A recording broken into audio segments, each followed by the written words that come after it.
الرجیم بسم اللہ الرحمن الرحیم۔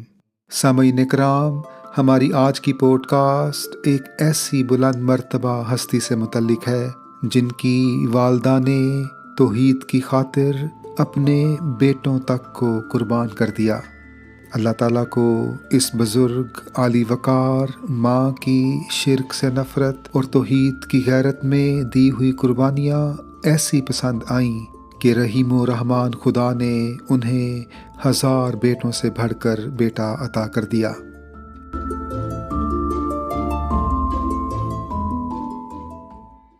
یہ جلیل القدر بیٹا حضرت چودھری محمد ظفر اللہ خان صاحب تھے، جو 6 فروری 1893 کو پیدا ہوئے۔ دنیاوی ترقیات اور عہدوں کی معراج کو پا لینے کے باوجود عاجزی، انکساری اور خدا ترسی میں ایسے تھے کہ بے نظیر